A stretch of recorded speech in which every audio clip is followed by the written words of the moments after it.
Yo, good Sunday morning, everybody. Welcome to the SBP. We are back in week 3 of the NFL season to talk some more football. Got a couple of my guys with me today. You've seen them before. You're going to see them again. Didge, what's good? Welcome back. Thank you for having me to relive the pain of the last couple of weeks. I'm close to being done with football. I need basketball to come back to take my mind away.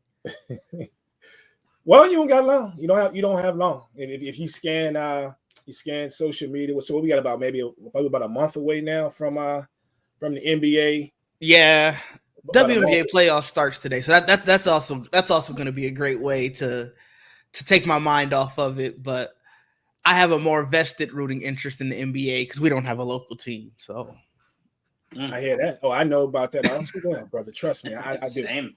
I do. Same. And then, of course, for me, I'm also a big. I love all basketball, NBA, WNBA, and even the colleges. More so, the women are cranking it up. So, yeah, you don't have long, my man. You don't have long. That is good. Jawan, what's good, man? Nothing much. Just seeing, if at some point I need to become a Chiefs fan, if this is what life is. Ew. Don't do that. This is what life is, being a Patriots fan for the next decade. See what it's hitting on with the Chiefs real quick. Drake May might be our savior. Yeah, you gonna do not that. What I saw. That's not what I saw. That old line was bad. That old line was terrible. Right now, you guys remember the stories of quarterbacks always coming out saying, "Man, I bought watches for my offensive line. I did all this for my." I have to imagine Jacoby Brissett did none of that. I have to imagine, bro. That offensive line sometimes just be opening up for that man to die. Like, I'm just like, dang, dog. No watches. Man, I'm sorry, man. No watches, no nothing, man. No Jordans. I told you, if I was a quarterback in today's league, I'm paying your child support. I'm paying your mama needs something. Whatever you need, dog, just keep them off of me, man. That was just brutal to watch. That's fair. Whatever you need, dog. Crazy, man. That all is away. Crazy. Yeah, that was interesting, man. And we're gonna definitely peel into that. I promised Didge we weren't going to stay on the Patriots too long.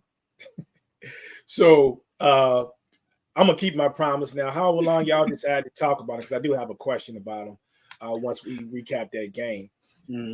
Most definitely.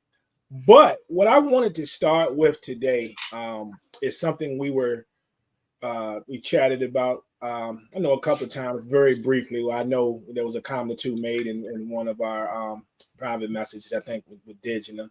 But what I wanted to talk about, I want to talk about Eli, man. Like, I want to talk about Eli Manning, right? Because it came out the other day that Eli Manning has been nominated along with 57, 67, whatever other players for the Pro Football Hall of Fame. I didn't know the nomination started out with that many players. God. Yeah, I'll be honest with you. It makes sense, though. It makes sense. Yeah, then they do the nominations, and then they whittle it down and to 75, and then the 50, and then it's just like a chopping block type thing. Yeah, and they get in there until they get to the end. But it sparked a lot of talk, which I knew it would. I was speaking with a coworker the other day, and he was just like, "Oh, Eli is a shoo-in." And this is before they put it out there that he was nominated, right? He's a shoo-in. But you hear a lot of people that say that they're not quite sure if he's a shoo-in, and if he is, he's definitely not a first. And some people say even a second ballot Hall of Fame. However you judge that. I wanted to get you guys feeling on Eli Manning possibly going to the Hall of Fame.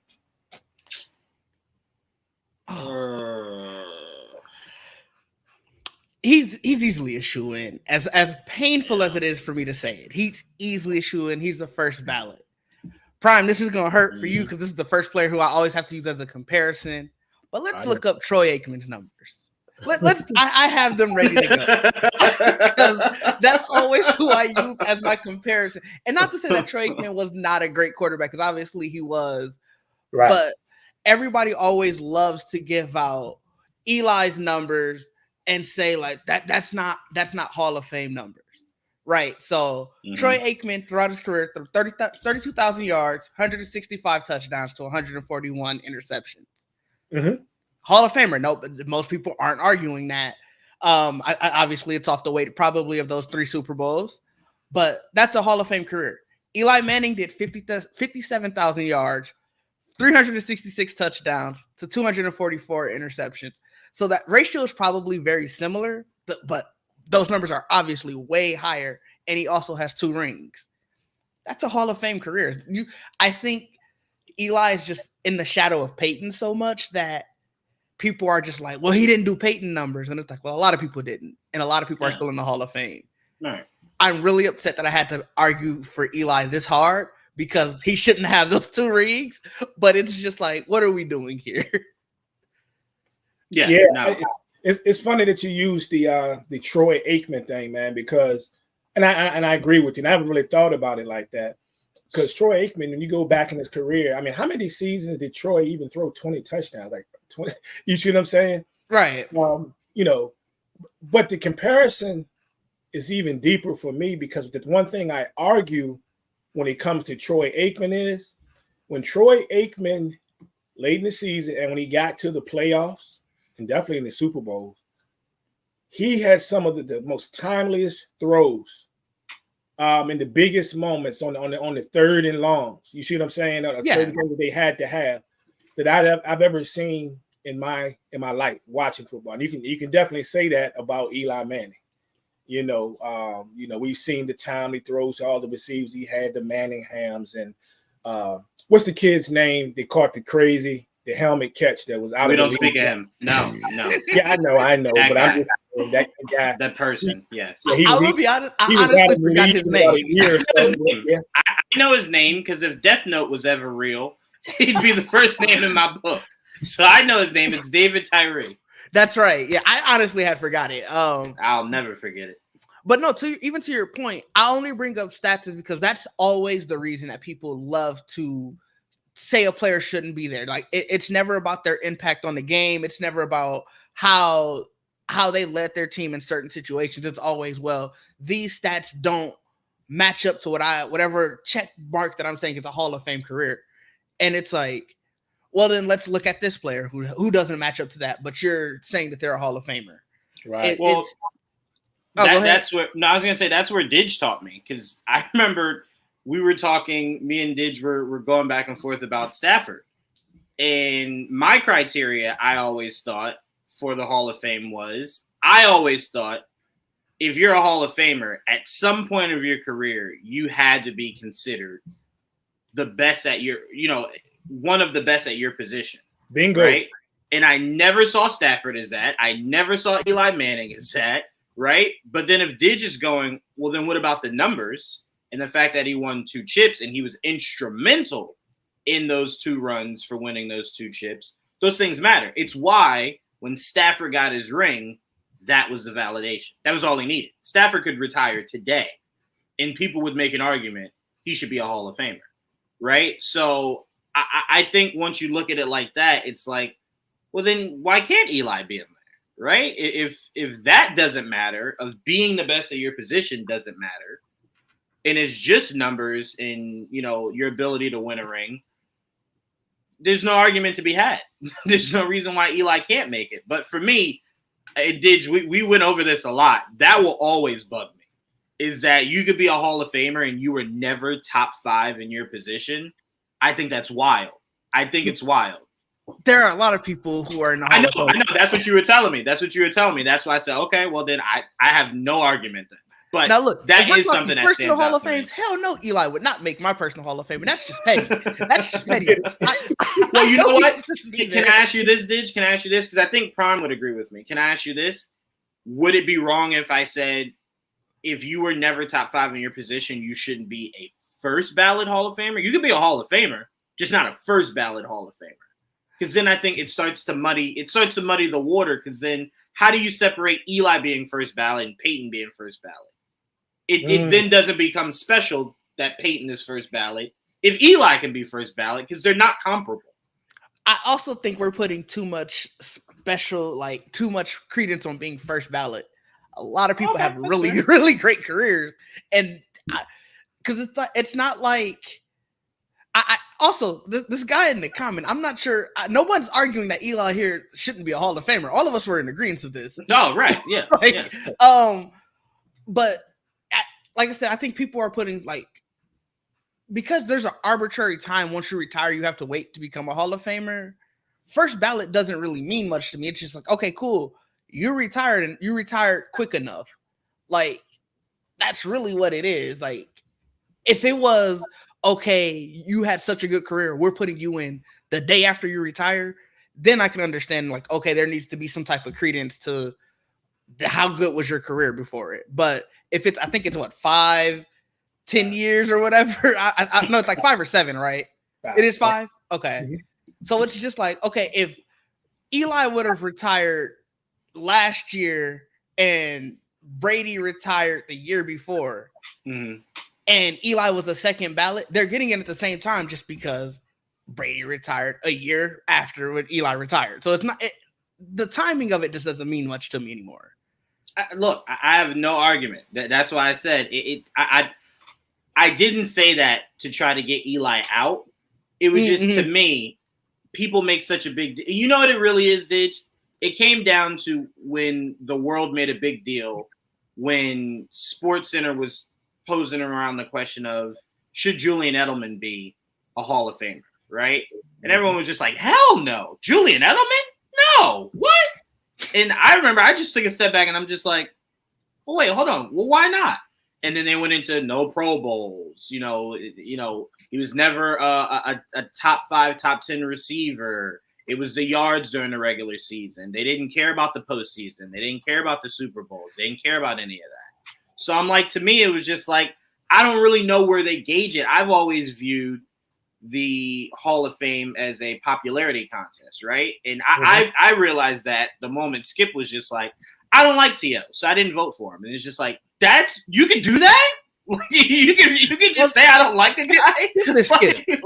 Skip. No, but I'm saying if Skip does that, you have to imagine other people probably do that too. 100%. So I'm like, to me, it started to water down the idea of the Hall of Fame. And at that point, when me and Didge were arguing about if Stafford was a Hall of Famer, I'm like, well, if Didge is making a point that Stafford could be in there, I can't argue that Eli can't be. You know what I'm saying?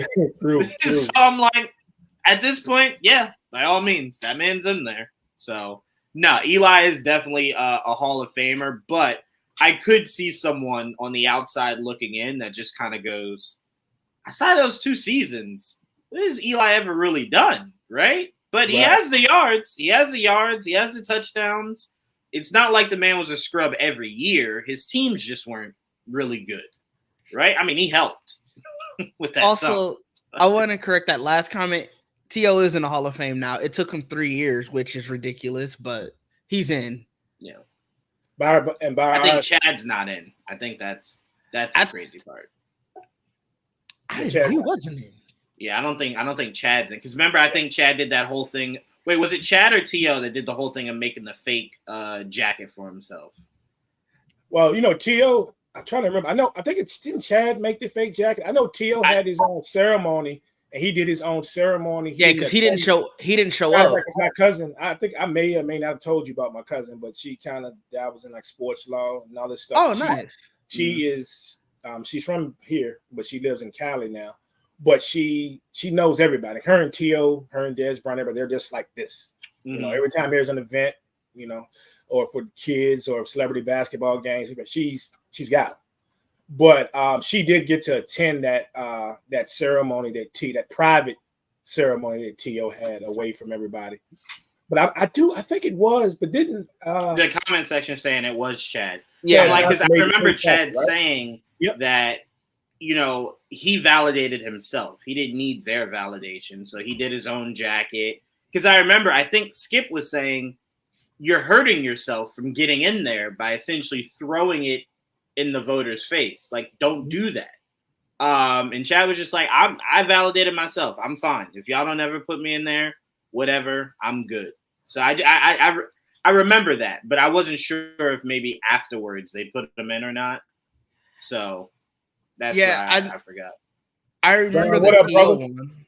Yeah, shout out to Don in the comments. Yeah, I remember the T.O. one just because, again, it was another thing of you are disrespecting this, and it's like, well, y'all disrespected him for 3 years. Yeah.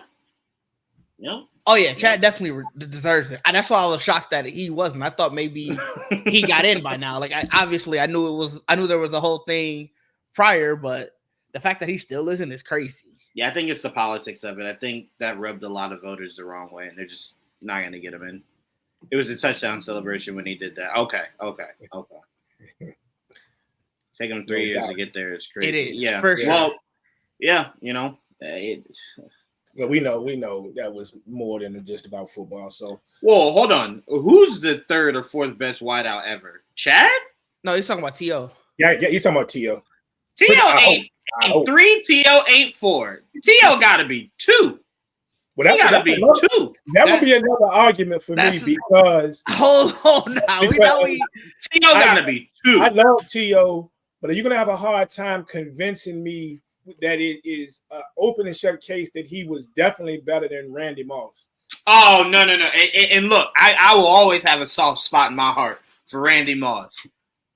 But Terrell Owens not being – wait, he said Jerry, Randy, Megatron? So you got Megatron over him? I'm sorry. I give the edge to T.O. because of longevity over Megatron. That's the only reason why I give it to T.O. over Megatron. Megatron, absolute monster. Absolute monster, but he didn't have the longevity. I got to see. How do you feel about Barry Sanders though? Barry Sanders, as far as running backs? Yeah. Barry Sanders is top 5 for sure. Top 5? Top 5. 100%. I'm gonna say this, and I'm glad you. That didn't go the way I thought it was gonna go because I thought most people have very, very high. I got Juice high. Juice high. Oh, Juice is super high. But sorry, Prom. I know you were about to say something. No, so it's kind of funny because you just brought something to my mind. So when you mentioned Barry Sanders, it makes me think of what we're talking about in a sense with Eli, sorta. If you're talking about things that you can look at, because not so much Barry Sanders. I think everybody agrees that without a doubt that if Barry Sanders wouldn't have stepped away early, we know he would have been the leading rusher in the history of the NFL and not Emmitt Smith. Kind of gets me mad though sometimes because because people always throw up. They got to throw that butt in. So first of all, if Barry becomes the number 1 rusher, Emmitt's number 2, right? What's wrong with being number 2, especially if it's behind a Barry Sanders? Right. And what's wrong with being number 2 if nobody is probably ever going to catch you at number 2? Yeah. If you look at the active running backs that are playing right now in the National Football League, most of them, 99% of them, have a ways to go. And then how many teams nowadays even pound one running back 25 to 30 carries a game anymore? Right. So to diminish the greatness, first I'm going to throw my guy into Emmitt Smith is crazy because he's still been number 2 and he's probably going to stay number 2 for the foreseeable future, probably forever. Right? But what the point I was making, what made Emmitt so great outside of, the line that everybody throws up, which nobody can name probably but one person off that line. Only one of them is in the Hall of Fame, but we're not going to talk about that. When y'all talk about that line, that is your excuse. But was Emmitt's durability, right? We're talking about Eli Manning. It was durability. He played, his first season he played, 9 games. But then through 2005 to through 2018, Eli missed 1 game. And the game that he missed wasn't his fault. He was sat. Yeah. So I don't count that. Because you didn't miss it. Your coach just decided to be an asshole. So I don't count that against you. Yeah, that shouldn't count. So durability, 2005 to 2018, this man missed 1 game. Then, of course, we know the last season, what did he end up only playing 4, I think. Yeah, he played like 4 or 5. But think about that stretch. If we're talking about everybody's criteria is different. I know we look at the numbers, we look at this, we look at that. durability has to say something. It Yeah, has to say something. It has to be say something. You playing in the NFC East. There was a time period when he played it. That was the NFC beast for quite a while. You know, there was some very good pass rushes in there. I know we had one of them.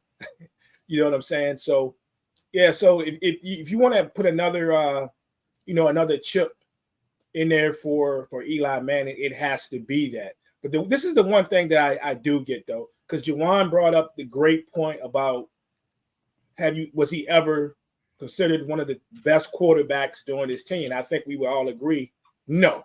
Because if you look at who he played with during that tenure, those quarterbacks, you can easily pick 3, 4, 5 in any given year that were better than Eli Manning, right?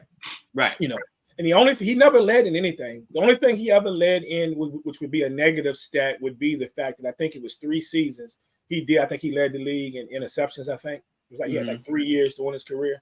But other than that, that's really the only strike I see. Now, I'll also say this. He had the numbers, because I want to make sure I'm putting that out there. He had the numbers. What I mean by never considered the best quarterback, Eli Manning, as far as I know, and I could be wrong, has never finished top 5 in MVP voting ever. Right? So it's like, to me, I think those things do matter. But when it comes down to it, again, and this is no disrespect to Eli or anyone, but I sometimes consider the NFL Hall of Fame like the NBA Hall of Fame. Anybody can get up in that thing, man. Yeah. With the NBA Hall of Fame, I want to make, and I think enough people just don't realize it, that it's not the NBA Hall of Fame. It is the Basketball Hall of Fame. Right, Basketball Hall of Fame. So, right. So that's what you did in college, what you did, yeah, right. Olympics, right. If you played overseas, it is basketball. Right. NFL is different. Obviously, this is specifically because if it was football, then we'd be talking about, Vince Young and Reggie Bush maybe getting in. Yeah, for sure. Talking about the great college days. That's the football Hall of Fame versus the NFL Hall of Fame. And there's a lot of guys, that didn't quite have the NFL career that we thought they would have based on certain things. That would definitely get into the Hall of Fame because they'd have the college numbers to boost it. No, but I mean, Prime, I think me and you agree on that. But I do get where Didge is coming from, is that it's not a measuring stick. It's not a measuring stick to be first ballot. Right. Whether you're first ballot, second ballot, third ballot, whatever ballot, you got in, right? So it's not necessarily a measuring stick of Eli being first ballot, Tom being first ballot, and then going, well, wait, no, that shouldn't be comparable. But it's not a measuring stick. It's not meant to go, well, I view Eli like I view Tom or Peyton. No, it's just man deserves to be a Hall of Famer, so he's a Hall of Famer. Doesn't matter where or when he gets in. So I do get where Didge is coming from, but that has always been, Prime, my biggest problem, is that I think it should mean something that you weren't ever considered that. But I get that it doesn't. So now are we having this conversation as strongly for Eli if he didn't? I mean, of course, do the obvious. I'm sorry, guys, but I mean, we got to break it out. Did he beat the Patriots? Beat Tom twice and ended a undefeated season. So if they're beating somebody else in these Super Bowls, are we having the same conversation about Eli Manning? Wait, if he's beating a team other than the Patriots? Yeah. 100%. And I'm going to tell you why. Yeah. Eli was instrumental in every single playoff game in Super Bowl that he played in. I think people keep forgetting he led 2 game-winning drives in both of those Super Bowls, right? He beat teams that they were the underdog for both years. I think they were underdog in almost every playoff game, right? So it's like both of those years were wild card teams, so they had to go on the road for everyone. Times. Gotta add that in there. You gotta get that in the mix. Yeah. So for me, I thought you were gonna say if he never won the Super Bowls. If he never won the Super Bowls, then no, of course not. But he was instrumental. Like, I know a lot of people rave about their defense, and their defense was all-time great in those playoff runs both years. But we're not gonna sit here and act like the score was 6-3 in all of these games. Eli was putting up numbers, including, I think, didn't he have a Hail Mary in Green Bay right before halftime? A Hail Mary touchdown against Brett Favre going into halftime. Like, That man was balling. Like, I don't know what it was, but Eli, in those 2 playoff runs, substituted his name for Peyton. Yeah, those 2 playoff runs. Both of those runs. Obviously, we talked earlier about how many interceptions he threw in the regular season, but those 2 playoff runs, he threw 15 touchdowns, 2 interceptions. Yeah, man was balling. Clearly, and, those runs, he was like, "I got to do this." He said Hakeem Nicks, right? To Hakeem Nicks. Yes, I remember that, throwing it up, and I remember going, "All right, Green Bay, good job going into hat." I'm sorry, he caught it. Oh no! I remember too watching it. I remember watching it with my dad, and my dad's a Packers fan, so he's upset. And then I'm like, "Yeah, haha." Little did I know, a couple weeks later, he was going to break my heart too, and I was like, "All right, we can join the Eli Manning hate club." Right? Yeah, I hate him too. You're right. You was right. I should have listened, but no, I mean, so to your question, Prime, it wouldn't have mattered who they played. Mainly because you want to know why? Because who you play doesn't matter. Because I always thought I invalidated Peyton's first ring. You beat Rex Grossman. And I'm supposed to sit here and go, bravo. Now, mind you, that Bears defense was legit. Led by Urlacher and those guys. It was legit. Mm-hmm. But Rex Grossman? And I'm supposed to clap it up for you? Yeah, no. No, sorry. No, you're right. The defense was crazy. I give you that. But it's easy to face a defense like that when the opposing quarterback keeps rushing to get you back on the field. Yeah. I mean, the mathematics say at some point you're going to score something, right? No, he wasn't throwing against Rex Grossman, but if you keep being as bad as Rex Grossman was, it gives Peyton more opportunities to score in that game. Now, mind you, the Bears set a great tone. Remember, the game opened with Devin Hester running it back. Right. No. I'm not saying it's Peyton's fault. I'm just saying, to Prime's question, if who you played mattered, that's one of the ones you look at and you go, I mean, yeah. Look, look what you had to go win. Yeah, I got you. Right. So that's all I'm saying. It's not to invalidate Peyton. It's just to speak to his point of, if who you played mattered. We can invalidate Peyton. It's cool. We can invalidate him. Nah, we don't need to, because Arch is the best Manning quarterback to come out of that family. Look. We don't need to invalidate Peyton, because we already understand ain't no competition between Peyton and Tom. Ain't no competition. Right? No, Arch is the best quarterback to come out of the Manning family. You say that now till you get in the league and beat us in the Super Bowl. I'm just like, God, I gotta hate all y'all? Like, damn. Jeez. Arch Manning out here balling out, man. It's crazy to think about. You went to the same high school with your dad and 2 uncles. Like, yeah, that's crazy. Can you imagine walking through those halls, man? That's crazy. You can, and to be that good, that's the even crazier part. You can never tear the school down. Nah. You have to stand forever. Like, you can't never tear that school down, man. That's crazy. And he said they breed quarterbacks. They do. They really do up there. They really do. They truly do. That's all they know how to do. Like, can you picture one of them talking about, I want to be an accountant. You want to be a what? Grandpa? Everybody. You want to be a what? They go send his sister to have a baby with one of the first black man. As long as you can accept that kid will never be a looker, but he can play the hell out of some football. Yeah, we got the Manning genes. Might have a great personality though. Like, you got to do it. Like, hey man, especially Peyton, man. Peyton Manning has some of the most classic commercials, man.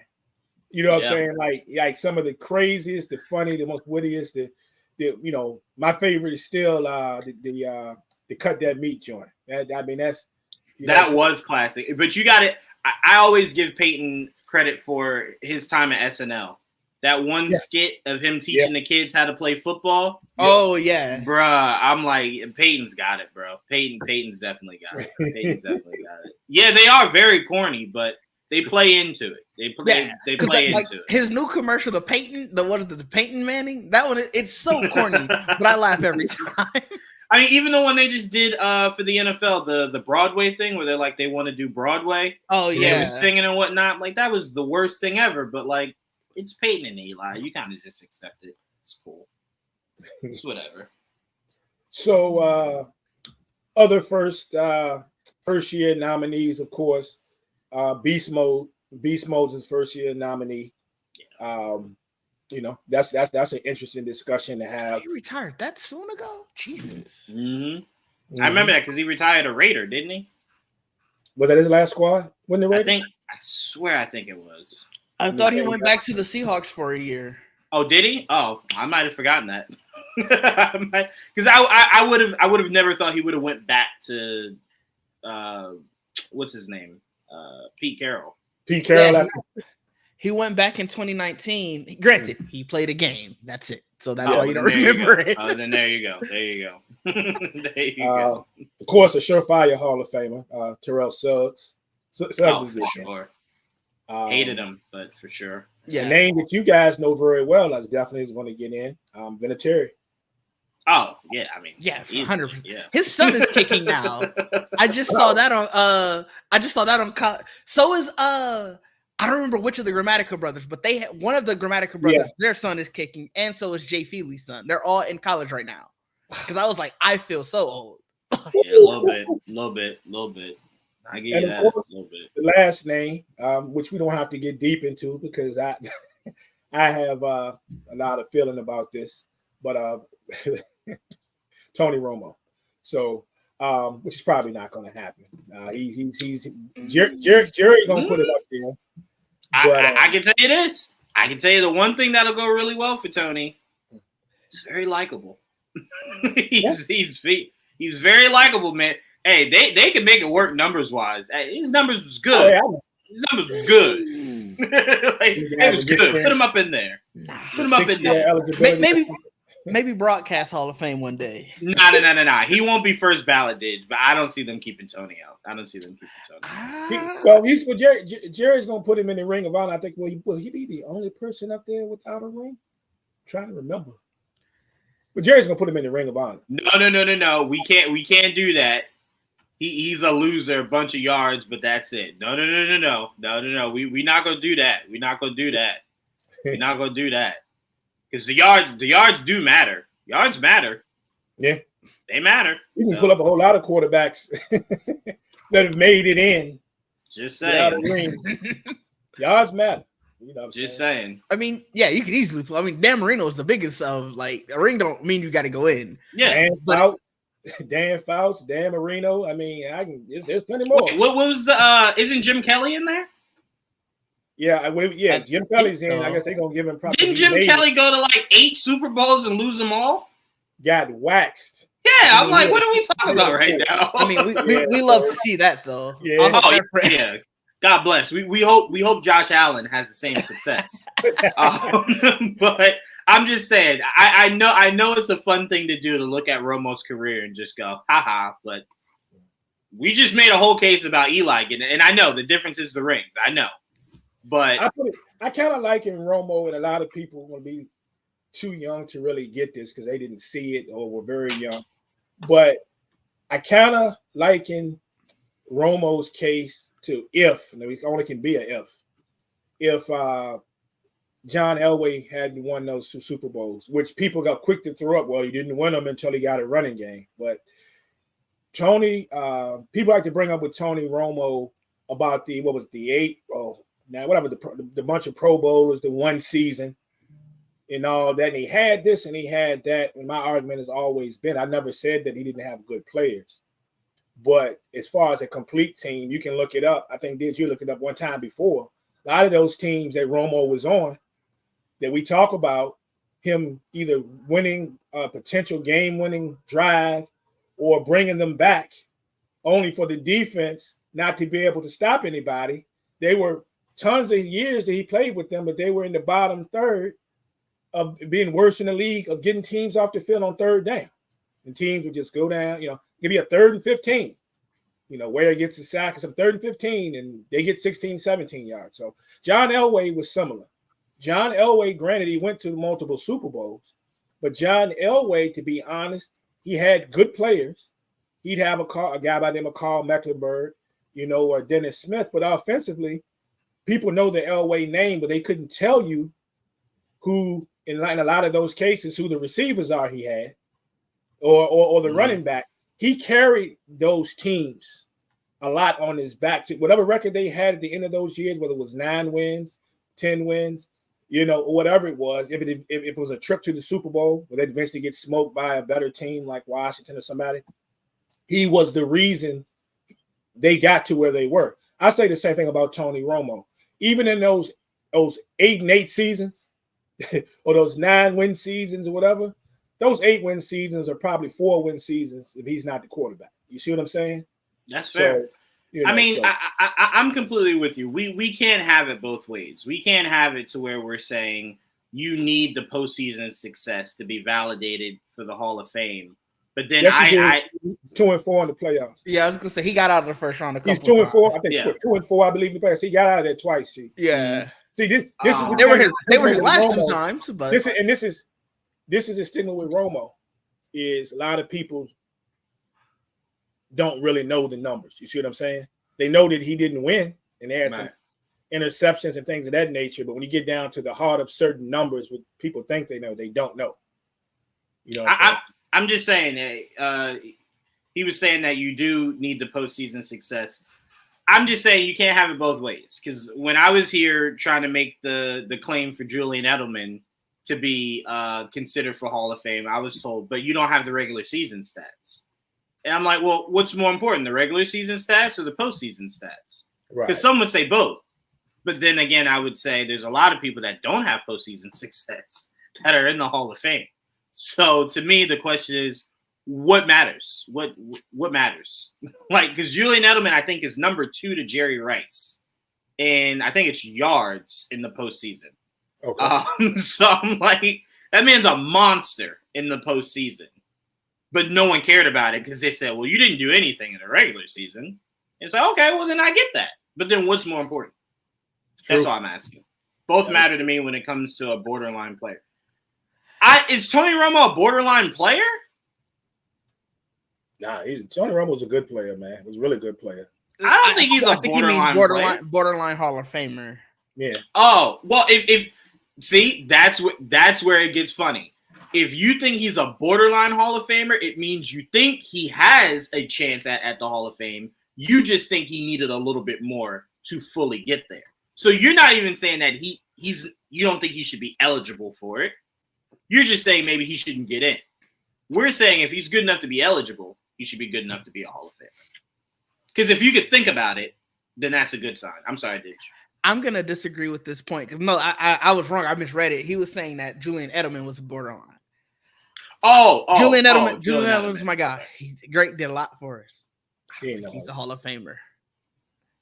No, that's fine. I thought, because everyone made a big deal about the postseason, I thought, okay, well then maybe that's what matters most. I think I think postseason matters when to what now I get what he's saying. To postseason matters when your regular season is like it could get you there, but on its own, it's probably not. Then that's when the postseason stats become the like the cherry on top to sort of push you over.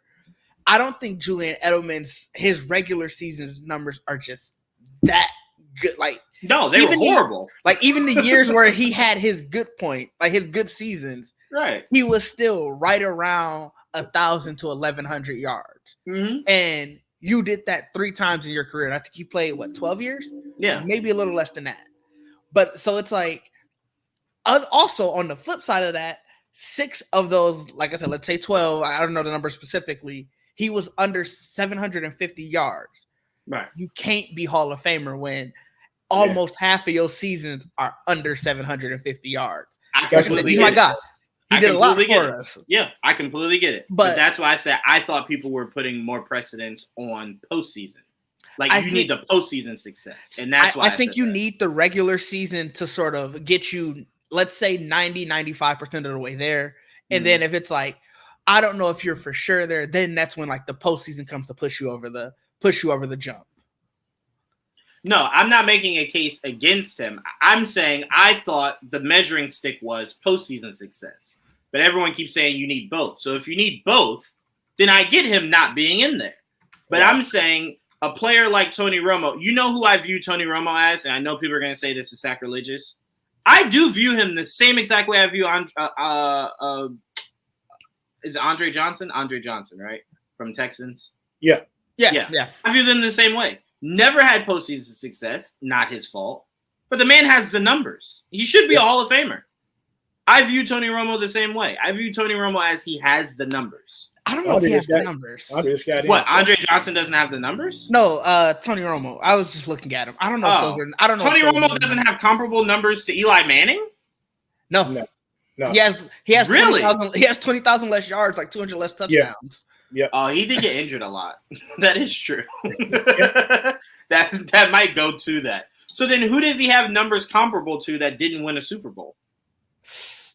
That I don't know. That would be the interesting. That would be the interesting question. It's sticky depending on what era you're looking in, because if you're going like in today's game or in the last 10, 15 years, you got the measurables are going to be different because you got more games being played too than some of the quarterbacks that are in the Hall of Fame now that didn't have the postseason success or didn't win the Super Bowls back when they were only playing 12, 14 games. You see what I'm saying?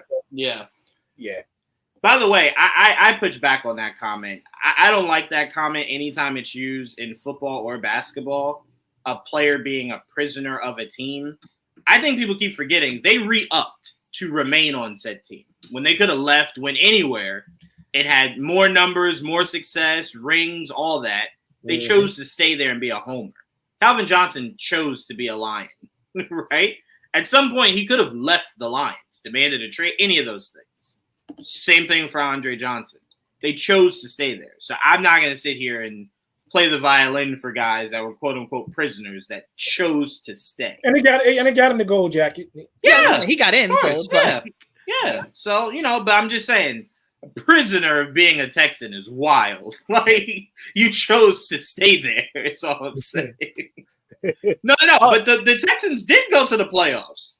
They did. Not a lot. No, not a lot. But remember that 1 year with Schaub and what was that running back? It was Adrian something. Adrian Foster. Right. Was it Foster, right? Yeah. And I remember they came in with the jackets, with the varsity jackets, feeling all high and mighty. And Tom Brady said, "Come here, young man. Come on right over here, young man." Yeah. So look, there, because you can't do that because it's difficult to do, right? Because you look at a guy like Phillip Rivers, right? Phillip Rivers, I thought was extremely gifted. His only curse was you ran into Brady. It's like anyone that ran into Jordan. You can't really blame that person. He ran into Jordan. It happens. You know what I'm saying? So Arian Foster? I definitely thought it was Adrian Foster. Arian Foster. Okay, thank you. Arian. I just remember he was good, and then I remember I just stopped hearing his name. I swear he had like 5 or 6 in a row, and then I don't know what happened that offseason. It was crazy. You said no, not Jordan. If you don't compare Tom Brady to Jordan, I don't think there is a comparison to ever be made. Man, I think people keep forgetting. The man ended his career on what? 8 rings, right? No, 7 rings. 7. He had a chance to end it on 9. On 9. That's insane. That's Jordan-esque. You can't say because Tom Brady lost twice in the big game, because no one would be batting an eye to LeBron if LeBron won 6 rings but went to 8 championships but lost 2 and won 6. It wouldn't matter, right? You'd go, well, Jordan won 6, he won 6. I don't care about the other 2 he lost. Brady lost 3 times. I'm sorry. Yes, Eagles and Giants twice. Yeah, I'm sorry. I'm sorry. So wait, so 10? He had a chance for 10? Yeah, bruh. Don't ever come to me and say you can't compare Brady and Jordan. That in football, a chance to win 10 Super Bowls? Are you kidding me? Bruh, no, sorry. I think people keep forgetting Jordan only went to 6 and won 6. We're saying Brady could have went to 10. 10! And possibly won 10. Bruh, come on. Come on.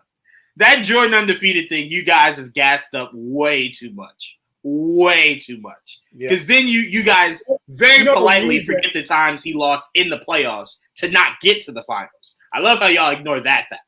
Well, that shows you how funny people are as sports fans, because I do remember, of course, this was many Super Bowls ago before Brady really started stacking those rings for real. But people used to use that same argument about the great Joe Montana. You know what I'm saying? Joe got it, but Joe didn't lose in the Super Bowl. Like, okay, man, that's you know what I'm saying. And then Brady won again. Wait, and then you know what's crazy? I think people don't give Brady enough credit for winning 3 to start his career, right? Then allowing the league 10 years to catch up. And then Brady going, all right, I'm ready to win again. And then going on a whole nother Super Bowl run to the twilight of his career. Yeah. Bro, I'm sorry. Jordan didn't do that. Jordan did not do that. It was the 90s. It was just the 90s. People forget about those late 80s, right? It's the 90s. That's it. Man took a year off, came back, lost to Orlando. Like, we're just going to forget that, right? I'm just saying. We beat him. I'm not so high on Brady like others. He human to us, Giant fans. I bet you he is. But guess what? Brady's responsible for your guy even getting a whiff of the Hall of Fame. So you're welcome. You're welcome. How about that? You're welcome. You're welcome. That's wild. Let's move on. That was a great conversation right there about the Hall of Fame. Let's get to something that we don't have to spend a lot of time on. We kind of touched on it at the beginning of the show. But we got to quickly recap. I got to get your thoughts on this on Monday Night Football, man. Thursday Night Football, I'm sorry, where the Patriots lost to Aaron Rodgers and the Jets 24-3. Know it's tough for y'all fellas, but I want to see how you feel about this game and your thoughts.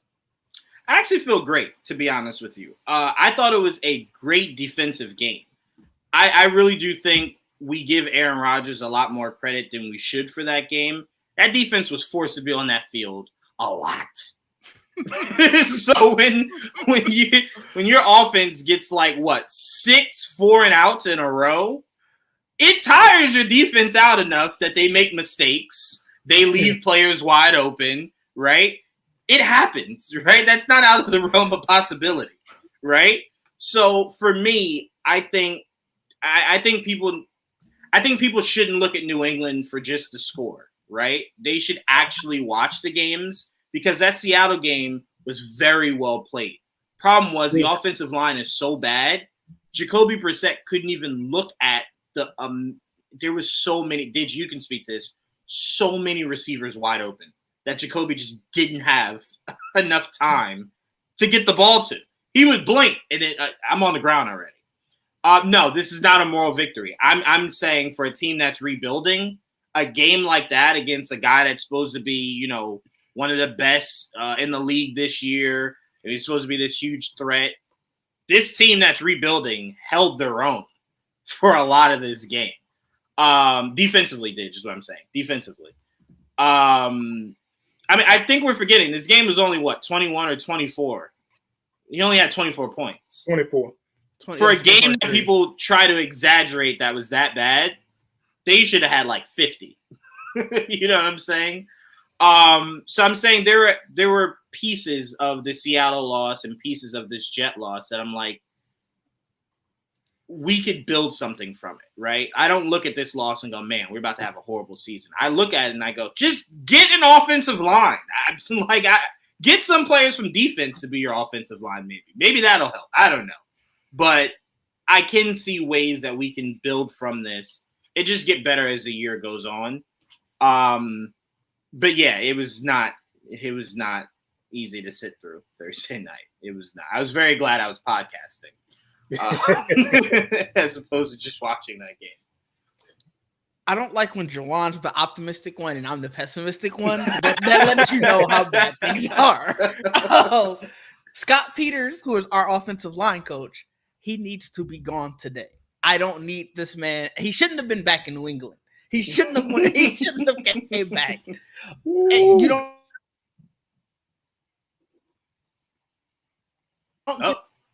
There we go. Look, I'm so mad. The internet said, "Look, we're done here."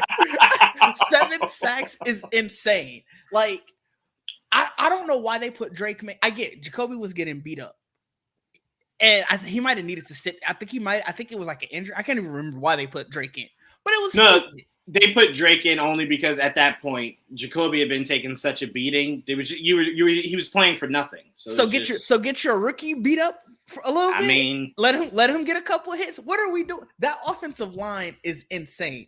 Yeah. And for you to just be like, oh, just get an offensive line. We know how difficult it is to just get an offensive line. No, it's very difficult. Yes, I was gonna say if we're talking teams to just get an offensive line, Joe Burrow wouldn't be out there fighting every day. Neither would Daniel Jones. Yeah, you know what it is? I think the offensive line is a dying art in the NFL. It's becoming so bad. You might have to just do one of those no offensive line, right? You give the quarterback 5 yards that they can run around in, and they step out of it, you can sack them. But like, you got to do something, man, because it's a league problem. It's not a few teams. It's a league problem. It is. And to your point of, yes, the defense gave up 24 points. They played probably, I don't know what the time of possession looked like, but I swear it had to be 45-15. It had to be. It had to be. But even still, like, I'll give them 8 because I think Garrett Wilson, I know he had the touchdown, but I think he only had like 5 catches for 40 yards or something like that. And that touchdown was like, what, 2-3 yards, I think? Yeah, his touchdown. It was a crazy touchdown also, by the way. Also, but it's not like you said, it wasn't like they were just out here marching. Right. They weren't, but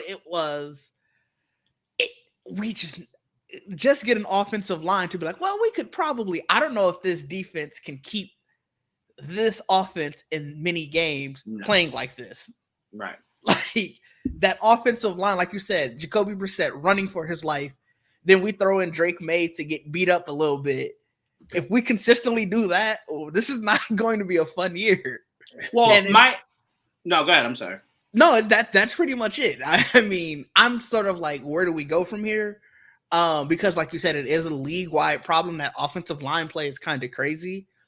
I think, I'm going to be honest, the way the teams do preseason now, I think is hurting the game because preseason is basically, unless there's a roster battle, preseason is just let's suit up to look out so people can see me on the sidelines. Right. And now we're treating weeks 1 and 2 as the okay, let's get back into the groove. Let's get into football playing conditioning. And that doesn't work because those 1 or 2 games where you're just sort of like, we're gonna fumble through this to get things back together.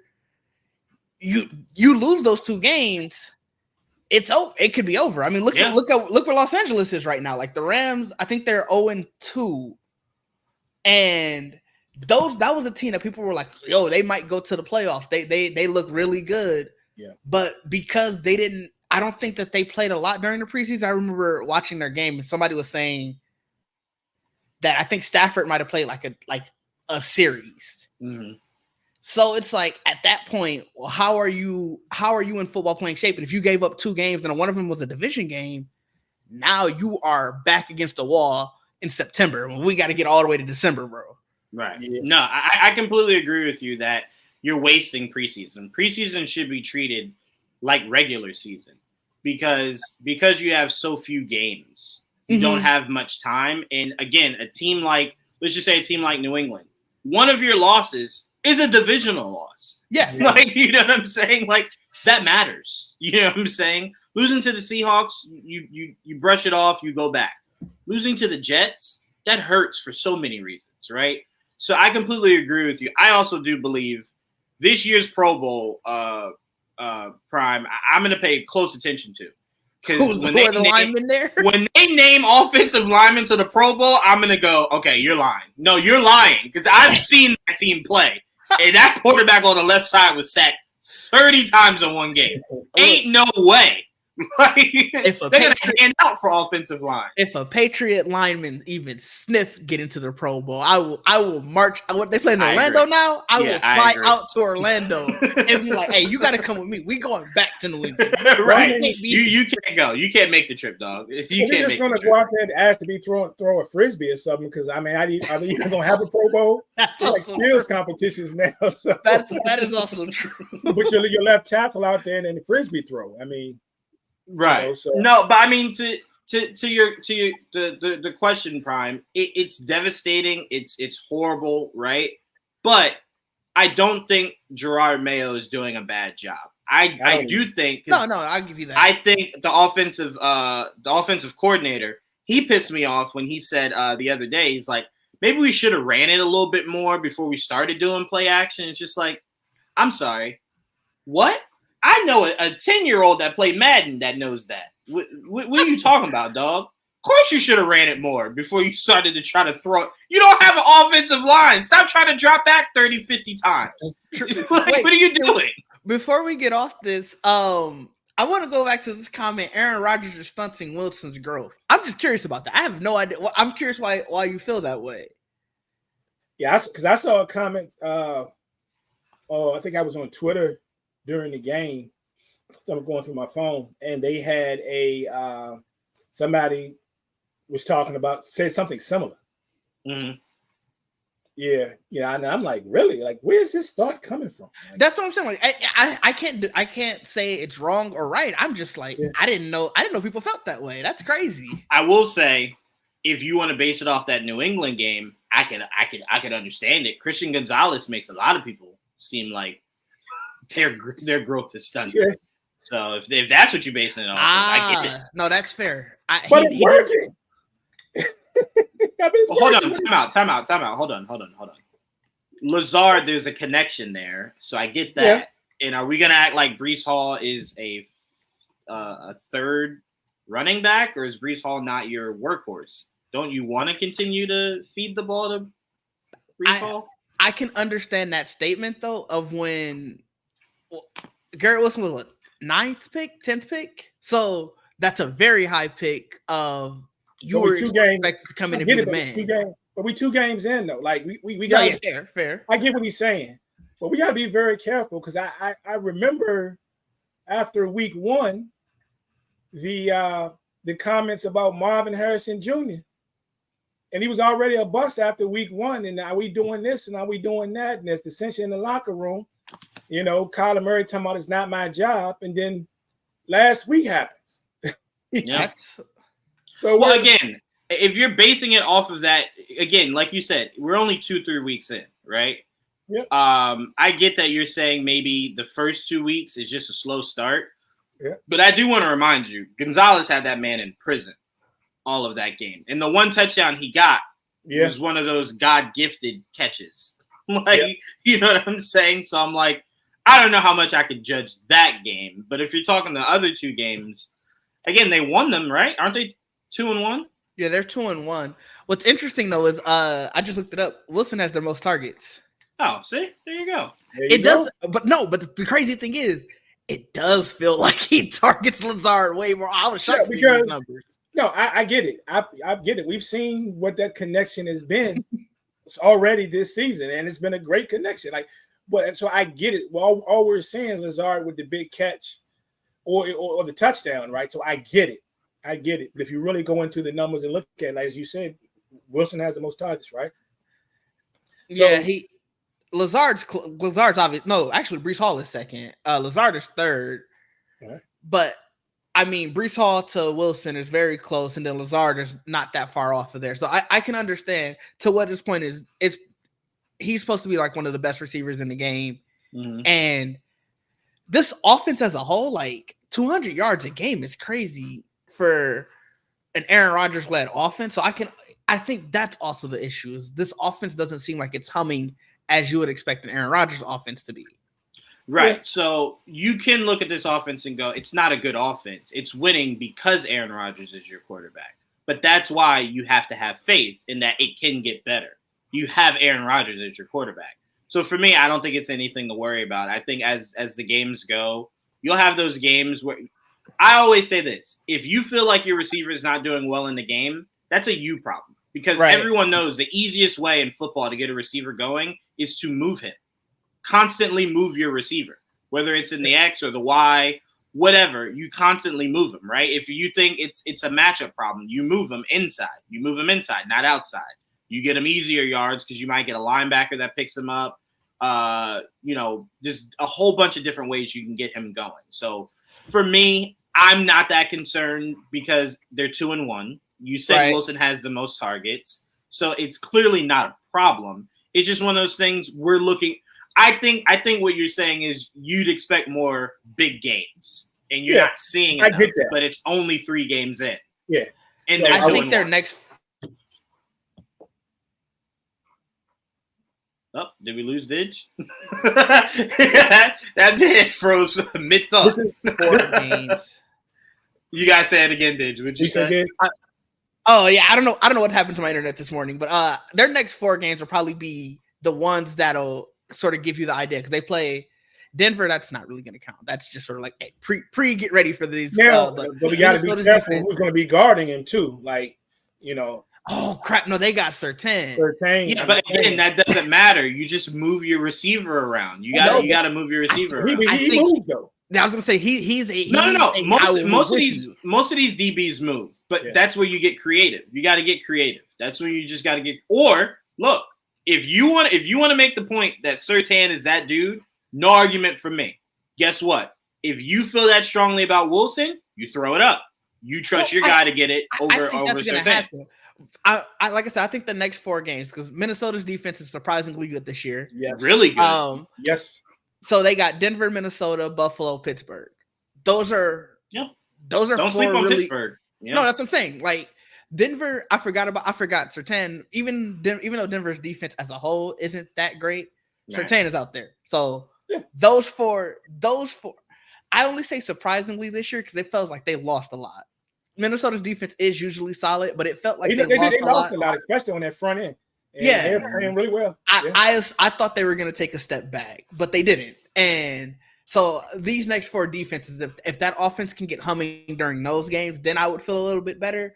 But as we sit and we're talking through this, I do kind of understand the statement of that he might be not helping Garrett Wilson as much as you thought. I definitely get it. Yeah, I definitely get it.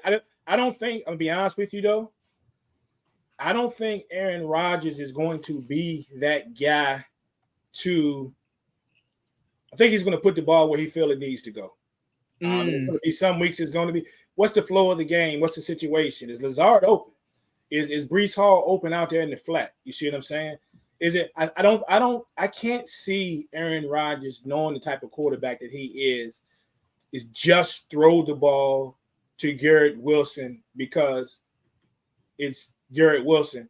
Garrett Wilson, we're expecting a lot from him. He's one of the best young talents in the league, but he's not nowhere near the point where we're talking about him being what a Devontae Adams. I was waiting for you to finish because I was just about to say, I don't know if I'm going to be talking about Garrett Wilson. Like he should be getting every ball thrown his way, no matter the situation, no matter the coverage. It's like, bro, we're trying to win games, right?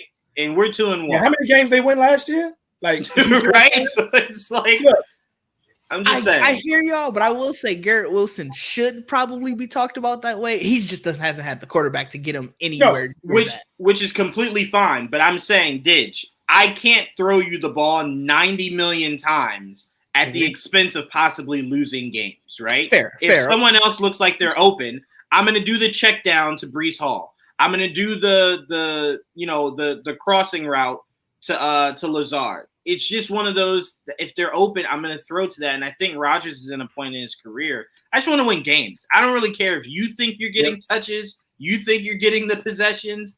I want to win. I'm tired of this losing shit. I want to win. So for me, fair. I'm just saying, I get now where you're saying maybe it is the expense of Wilson, but it's not a negative sense. It's a sense of if you want to win, this might be what comes with it. And we all know that us having this conversation, that it's coming. There's going to be that 2, maybe even 3 touchdown game for Garrett Wilson. We know it's coming, right? I just don't see Aaron Rodgers going out there being, I'm gonna take what's there. And you gotta take what's there. Look at Kansas City. If you go to Kansas City, even before this year when they got word that you watch Patrick Mahomes, right? Mm-hmm. Let's be honest. Every week it wasn't always Travis Kelce. Travis Kelce had 7 yards last week, I think, or some crazy stat. It might be Nicole Hardman. Back in the day, it might have been Hardman. It might have been Tony when he was there. What's the other kid? Justin Watson. You know what I'm saying? You can go back and get a ton of games over the past 2 to 3 seasons where Kelce wasn't the tight end getting in the end zone. You see what I'm saying? You take what's there, and that's the type of quarterback that Aaron Rodgers is. But that's we do know that 7, 8, 9 reception game is coming with 2 scores. We know it's coming with Wilson. It's going to happen. Yeah, for sure. Well, just a small correction. I think is winning games. Just a small correction. That's who Aaron Rodgers has become. Because Aaron Rodgers, when he has his guy, he will throw you the ball 900 times in a game. 100%. He has his guy. So it's who he's become. And sometimes to the detriment of the team. I can tell you how many times I didn't hurt my dad where I go over there and watch the game with him and he is just angry. Yeah. Why he forcing it? He would force it to Cobb so much. He would force it to Cobb, to Nelson. He would force it, to Jordy so much. Right. So we know he used to do it, but that was when he was willing to be a gunslinger. Right. I think now he understands at this point in your career, that's not the smart move, right? The smart move is make the smart play. And I think that's what he's doing right now. But again, Wilson will have one of those games, and then we'll come back here and we'll go, see, told you. And then you'll go, all right, that was just one game. We'll go, all right, but it happened. Yeah. It happened. Speaking of Aaron Rodgers, before we come off of this, what did y'all think about? Did y'all see the interaction between him and Robert Saleh? That was weird. I didn't think anything of it. They said if you read his lips, he said it's early, right? Like Robert Saleh came up to him like he just got the touchdown to go to the Super Bowl, and Rodgers like, hey, like relax, it's early, but right? Like that's weird. It was a celebration. We were up big. Mm-hmm. Quick hug, keep it going. It wasn't like Robert Saleh was about to we did it all. Like it was a quick hey, good job, hug, and we out. And he was just and it just looked weird. You know what it was though? Especially when you see Aaron's face. Yeah. You know what it was though? I want to cut Aaron Rodgers a little. I want to get him a little bail here.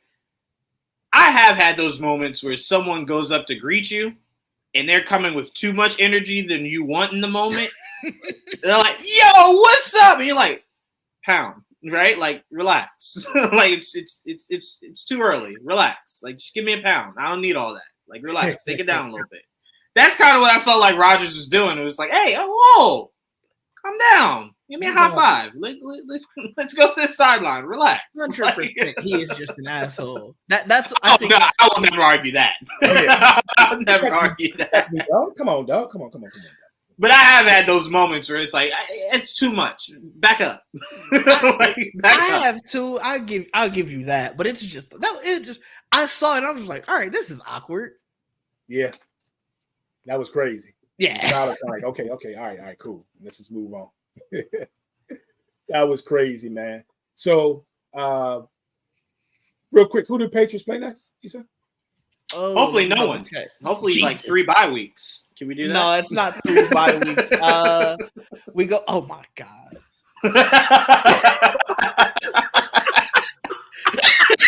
Bad, huh?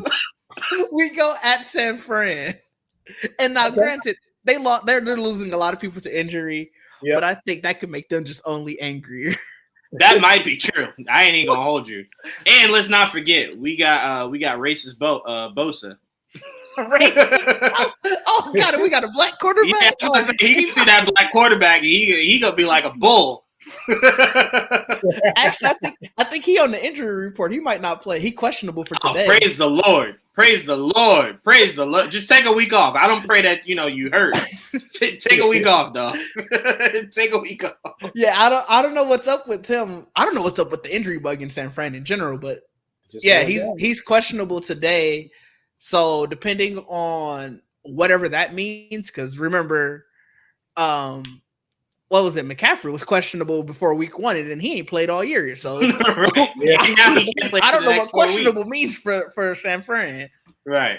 By the way, Justin Herbert today was questionable, but he's going to play. But the head coach don't trust that, so he activated all 3 quarterbacks today. Yeah, That makes sense. I don't trust that. I mean, everybody playing today. Yeah, man. Everyone's just like, I don't trust nothing out here, dog. Be ready, just in case. It's like, you want me to hold the clipboard? No. Exercise your arm, just in case. You see these hits he's taking? Just in case. Get warmed up. I agree. They do need to get Herbert out of LA. He should have. I was trying to get him to be traded last season. No, I would say no. Not the first year under Harbaugh. Let's see what Harbaugh can do with him. I was trying to get Herbert to New England. I don't care what Harbaugh is doing. Well, I mean, that time is over. It's over now. Season. But you know, last year I was like, look, let's get him, bruh. Hold on, Prime. Before we go forward, I saw it. Give them Daniel Jones a 1 or a 2. If you want Justin Herbert from me, I want your 1, your 2. I want you not to think draft for the next 4 years, okay? Any draft you think of having, I get. Like anything you think or want, I get. All right, and I get your first big free agent talent. I get that too. Wow, that's crazy. That's crazy. I love how you say that like Justin Herbert would solve all the problems in New York. That's all we need, dog. That's all we need. Nah, bro. We need way more than that. Yeah, a little bit more than that, man. Hey, guys, let's get into this right here. So as we entered the week, we got some games we want to pick, but I thought this was interesting. This is disrespectful. What world are we in? Is this the multiverse? What is this? So, but we're going to talk about all these quarterbacks here today as we get on. And one of the quarterbacks, one of the quarterbacks we're going to talk about today is a guy we've been hyping up since last year. And, of course, we should hype him up because he had a fantastic rookie season. And, of course, he started out balling again this year with his team being 2-0. And that would be the man C.J. Stroud as they take on the Minnesota Vikings today. Both teams coming in 2-0. As we know for the Texans, there is no mixing today. And there's no what's the backups? Anyway, we know Cam Akers is going to get the start in this game, and so I expect the Texans to do a lot of running the ball, but they're not going to be shy about putting it in the air. But that's going to be really interesting too, because we just talked about how well the Minnesota Vikings defense is playing. Your thoughts on this game? This is a tough one because on paper, I feel like you would like, oh, easily this is the Texans. But like you said, that Vikings defense, they playing really well. But at the end of the day, I don't trust Darnold. I get it. He's 2-0. I still don't trust him. This is like he pulling the magic act these first 2 weeks. I'm gonna have to go Texans. Score, let's go 21-17. It's interesting you're not trusting Sam Darnold, but the man has thrown 2 TDs in each of the past 2 games. But also 2 interceptions. Got to throw that in there, huh? Such a hater. What's up? You trusting Sam Darnold? You damn right. I watched the Texans almost lose to the Colts. You know how much dirt I kicked on the Colts that week? I know, I remember. Bruh. Oh my God. Bro, it's like they heard me and said, bet, watch this. No, hell, this team has some holes in it. I did not think they would. And again, I don't need to look too much into that. It was a divisional game. Divisional games are always supposed to be played hard. But it was like the Texans defense took the day off. Like that was my problem. It was like, so no defense. Usually that's when you play your best defense is against your division, right? That's when you play the hardest hitting defense. They just left. So I'm like, Sam Darnold can get some points on this team. I'm not saying Sam Darnold over CJ. I'm saying Vikings over Texans. No, you saying Sam Darnold over? No. They can be separate. Yeah, Stephon Diggs returning to play his old squad. I keep forgetting he was in. Yeah, a lot of people forget he was there. I they traded him back in 2019, I believe it was. Yeah, I swear to God, one day I woke up and I was just like, man, Bills got so lucky drafting Diggs.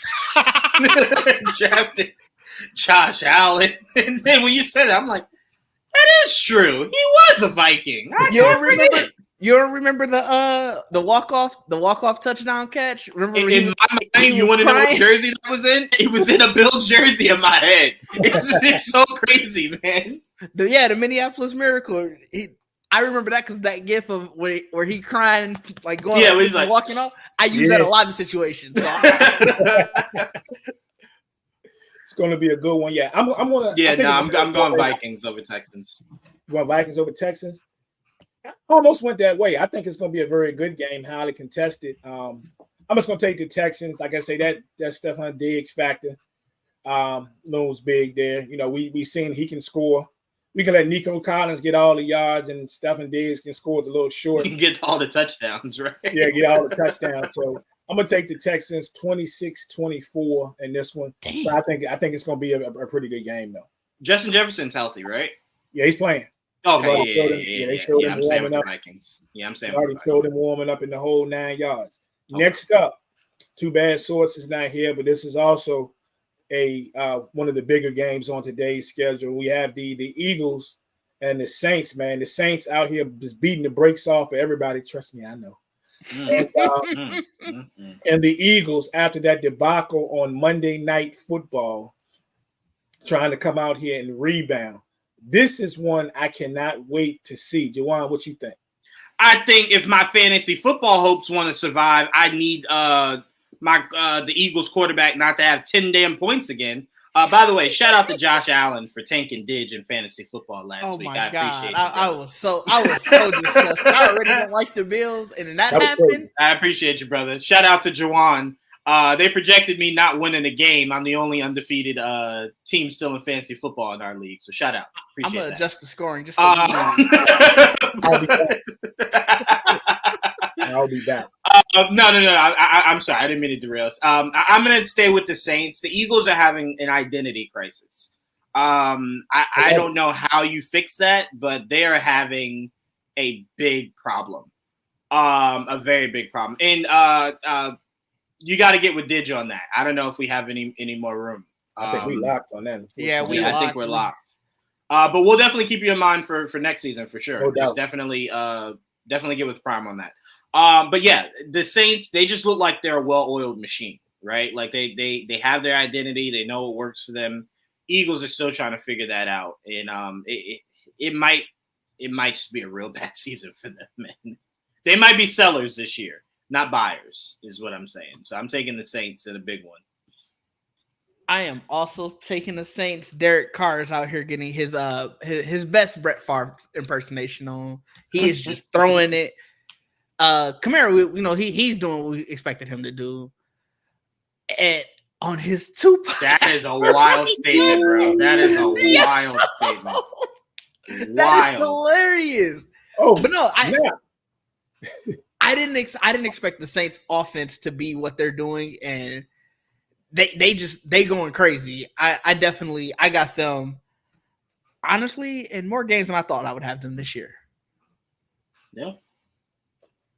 Yeah, that man. Whew, the Saints have been on fire, and as an additive, they're recognizing Drew Brees today. They're going to bring him out. I don't know if it's before the game or halftime because he's going to be inducted to the Saints Hall of Fame next month. So they know Big Drew's going to be in the house. So they definitely going to show out. Yeah, I don't know where the Eagles' head is right now, man. Like the tension between the coaches, the players, what could have been last week. Everybody has a thought on what could and should have happened. But I know that the Saints are humming. And I think we'll see more play action in this game from the Saints, which is I think it's going to be very effective because let's face it, the Eagles' secondary has been kind of trashy, this year. Like they've been trashy. So Shaheed, those cats, Kamara out of the backfield is going to be crazy. But they're going to play action these people to death. And you add the fact the Eagles, especially their defensive ends, they haven't generated a lot of pressure this year. So, right. Drew Brees should have time to throw the football or dump it off. So I am definitely rolling. You said Drew Brees. I said Drew Brees. Well, I meant look, Carr playing like Drew Brees right now. And I looked at it because in the comments, the comment was made that looking like Drew Brees is out there. So I mean, that kind of threw me off. And that's what it looked like. Carr's been playing very well, but yeah, I don't see them getting that. I think Carr's going to be successful today. So give me the Saints 30-27. Oh, I didn't give a score. I was going 35-21, by the way. 35-21. I like it. Who we have up next? Oh, let me show this when we're talking about Kamara before we get off of this. Look at this right here.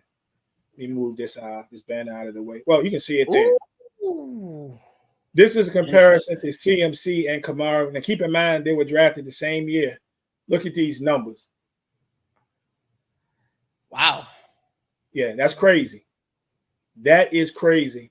And now, granted, I have to go back and look at the games played because CMC has missed some time over his career, but that is crazy. Kamara has too. I was gonna say I know for a fact he definitely has. Yeah. Indeed. Look at those numbers. They were drafted the same exact season. That is ridiculous, man. That is ridiculous. And also what the Saints have, what they have at stake here. We're talking about their scoring points on teams. You see what they did, the first couple of weeks of the season. You definitely see what they did last week, right? Which is embarrassing in itself. But the most points scored in their first two games of the season. They've got 91 now. You go back to 2009, the Saints had 93. And then you have to go back to the Roger Staubach era of the Dallas Cowboys where they scored 91. Jeez. So they're on a historic pace right now as far as putting points on people, man. That is crazy. Who do we got up next here? We have I think we're going to talk about the Packers and the Titans. So we just got word that with the Packers, that of course that Jordan Love is not playing. So we're back out here today with your boy Malik Willis. What you think? I figured Jordan Love wasn't playing. I was talking to my dad about that all week. I'm like, what are y'all doing? And he's just he said that I guess Matt LaFleur was like, look, he questionable. Stop asking me. Stop asking me. He questionable. You will find out at game time. So obviously, I think there's like a little trickery going on there. The Malik Willis versus who's the Titans quarterback again? Will put mayonnaise in my coffee, Levis. That is right. I think the Packers are a more complete team. I'm gonna go Packers 24-21, sorry. What do you think, Juwan? Titans, man. I've never seen a fall from grace like they've had. Just so many mistakes made with quarterbacking up there. I'm gonna say this has to be a pride game for the Titans. I'm gonna take the Titans 21-14. You don't think it's a pride game for Malik Willis to be Willis? like, look, man, No. y'all gave up on me. Let me show you what y'all missed out on. No, because I think sometimes you have to have it in order to do it. I don't think you got The man threw like 60 passes for them over his entire time. I don't know if they know whether or not he had it or not. Like, I don't know. I just know it's never a good sign when your starter quarterback is injured and they're just like, there's not something you can take to just play today? Like nothing? Like that lets you know how they feel about their backup. That they're like, yo, can you take something? Like nothing? A horse tranquilize something. Like just play today. Try it. I don't know. Also, I don't know why they're rushing him back. Like he's young. He's not 37. Exactly. He's young. Let him take the time. You'll be good over the next 10 years. But the crazy thing about that is that means either it looked way worse than it actually was, and they're just gonna obviously use that to their advantage, or Malik Willis just is looking that terrible. I think it's the second one. I think they don't like what they see, and they're like, "Yeah, I'll take a hurt quarterback over this dude, dog." Like, I'll risk losing you again, but I can't keep playing this dude. I can't. 2 to 3 games is all we need. I just saw that comment. That's crazy. You got to at least give them a quarter of the season. Yeah, that is hilarious. That is hilarious. So you say you liking this one? I'm taking the Titans 24 Titans. 24-14. 24-14. Mm-hmm. Damn. Wow. I'm taking the Packers 22-16. Ugly game? Yeah, I think it's an ugly game. I think the one thing I'm looking at, though, that gives the Titans a shot is if you look at the success, and not saying that he's the caliber of either one of these guys, but the success that Saquon and Jonathan Taylor's had, rushing the football, being involved. I think Pollard could actually have a decent game, or at least break one, so they may keep him in it. I'm definitely not trusting the arm of Will Levis, though. I don't care if Hopkins is over there. I don't care if who's back there catching the football. It's not trusting him, but I think Pollard moving the ball on the ground or get involved in the passing game could actually keep this thing close. That's fair. Yep. Next up, I know why are we talking about this game? Well, we're gonna talk about it. The Giants and the Browns Jesus are playing each other today. The Giants are just unfortunately have been the Giants, even though I had high hopes for them last week in winning. I picked them. I ain't gonna say I had hopes, but I picked them to win last week, and that didn't materialize, even though it looked like it was going to. And the Browns have not looked good all the way around, even though certain parts of that offense look like it started to click just a little bit in that last game. What do you guys think about this one? I'm 9-3. It's crazy. I'm going Giants. Look, that's all I'm gonna say. I will always support a black man ripping off the system, and there is no better example than Deshaun Watson. I am so proud of you, black man. Get that money, man. Go ahead. I'm so proud of you. You don't even like to play football no more, apparently. So I don't know how in my right mind I could ever choose the Browns. They got better offensively, but got worse. I don't even understand mathematically how that makes sense. How you get Jerry Jeudy and you're worse? Like I don't get that. Myles Garrett could have 30 sacks. And I could still see the Browns losing this game. They're just not good. I don't know why. It might be time for them to separate the head coach from the head coach. It might just be that time. But I could see the Giants having a really good game today. So, look, I told you guys loyalty is big for me. Joel's my brother. I'm going to go Giants. Joel gave up on football. You don't have I know, but I can't give up on the idea, right? On the idea that this team could bring him back to football. All right. So for that sake, this team on Giants. Look, man. I would hope Joel would speak kindly about the Patriots. He wouldn't. He wouldn't. I know. Yeah, by all means, man. By all means. Go ahead. By all means. Myles Garrett is an animal. Like, did you see how he was terrorizing Trevor Lawrence last week? That was crazy. It was insane. And yeah, you're right. Their offense is terrible. But and they really only need to score like 15 points. And I think that Browns defense can keep another team at least to like 2 touchdowns. Like I'm gonna go Cleveland 15-12. Like this might just be all field goals. This might be all playing football, not football. This might be, I told you, I had it at the beginning. Football is the real football. I told you. Disrespectful, diabolical.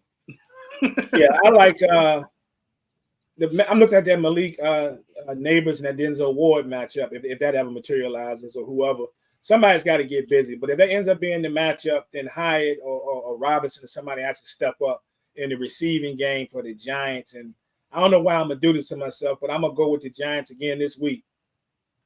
Okay, and win 20-19. I mean, 20. You thinking multiple touchdowns are scored? I mean, somebody got a scoop fumble or something. Somebody got to do something. Yeah, this ain't Pee Wee. Somebody got to do something. Amari Cooper, is he going to perform today? Like there's been talks about he might be on the trading block, or they might be listing the team's interest in see if they have any interest in him. So how's that play? We'll make a phone call. Is it? Y'all gonna make the phone call? We're gonna try. Yeah, we'll make a phone call. So does that mean that he's still thinking about that and he just didn't have to play the game? He got distractions, or does he come in and ball out? I mean, I don't know. But I will say, Prime, with everything you said, I'm changing my mind. I'm going Browns. Once you said the matchups, the lineups, I'm like, I could already see by halftime Fox showing 8 instances of Malik Neighbors wide open, but Garrett just standing over Daniel Jones down body. Like I can see that. I can see it clear as day of them showing slice of Neighbors open. The matchup we need to worry about is Graham Gano versus Dustin Hopkins. That is kicker versus kicker. That is the matchup we need. The FSU guys. No. I'm just messing around. I'm gonna stick with the Giants, man. I'm gonna say the Giants shock Diggs. The Giants, like Prime said, have multiple touchdowns, and they pick up this shocking win. The Browns 38-10. Ain't no way you a Giants fan talking that crazy. New England is bad this year. I will never pick my team getting dusted like that. Okay, now they might get dusted, but I ain't predicting no score of that. That's crazy. That's crazy, dog. That's crazy. Next up, we got the Ravens and the Cowboys, Lamar and Dak. Who'd have thought that? I know a lot of people would have thought that the Cowboys had a butt whooping coming to them a few times this season, which we saw what happened, and they got destroyed last week by the New Orleans Saints. But who had the Ravens at 0-2? Where the offense hasn't quite clicked the way they thought it was going to click, especially bringing in Derrick Henry, and not playing as well defensively in the secondary as we're accustomed to. So this is a crazy game to watch. Diz, what you think about this one? This in Jerry world, right? Like,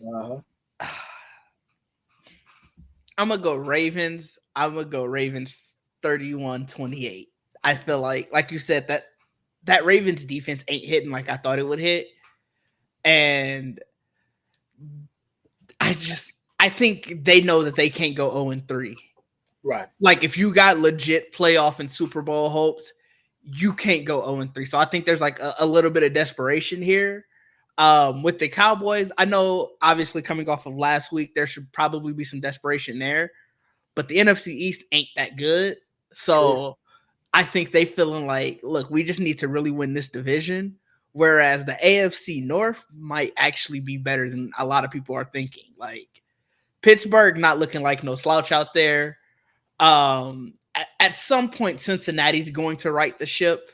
And that Cleveland defense can kind of keep them in more games than not. So the Ravens going down, getting another loss, and just falling behind in that division is just, I think they know it's going to be unacceptable. Lamar, I think he has 500 yards through 2 games. And I think he's real, like something there ain't clicking like it should be clicking. I'm going to say the running game gets them to it, but like I said, it's definitely going to be a high-scoring affair, 31-28 Ravens. What do you think, Jawan? I'm going Dallas. If the players in Dallas heard Jerry Jones raving about their measurements, that might give boosted confidence, right? So I think you'll have a motivated Dallas team, right? No, I don't trust the Ravens. I don't know what it was. I don't know what's happening. Their defense was probably their brightest spot, right? And they're not really thriving there either. I don't know what happened. You think it was their defense, their brightest spot? I always thought their defense was better than their offense. I'm not saying that there is a singular player on defense better than Lamar, but I did feel as though their defensive unit was stronger than the receivers and running backs and stuff that they had on offense. Because that defense was putting a lot of people in lockup last year. No, that's fair. I was just curious because I felt like going into this season, getting Derrick Henry, everybody was like, yo, this offense is gonna, because obviously how crazily they ran it last year. Right. And just adding Henry, I felt like everybody was like, this offense is just going to be on fire. Like they're going to run the ball down everybody. I always thought Henry was going to be spotty. right? With his age, I always thought it would be spots. It would be moments where he looks like Henry of old, but not for a whole season. I thought it was a great diversion to where it's a 3rd and short, and it looks like Lamar's handing it to Derrick Henry, so you bite on that, but then Lamar takes it and goes the other. I thought it would be a great disguise a lot, but I didn't think we'd get Derrick Henry of old, and it looks like we're not right now. But yeah, no, the defense. I thought the defense last year was probably one of the best as far as defensive units last season. So again, Harbaugh seems like he's always been more defensive minded than offensive minded, right? It's why Flacco took that huge dip and then never really recovered. And then why you had to alter your offense for Lamar Jackson. So I think this team goes as far as Lamar can take it, as far as they've been playing this year. But I see that dog in 11 making it a real hard day for Lamar today. So I'm going Dallas. Yeah, fair enough. I don't feel good about this, being a Cowboy fan, about this game. 0-2 Ravens team coming in knowing they need to win. Dak has had his home winning streak broken here recently, man. I don't feel real good about this one. And the way we've been unable to stop the run, and I know we're talking about Derrick Henry, being spotty and maybe on the downside of his career. I mean, he can still run the football. We haven't proven that we can stop anybody.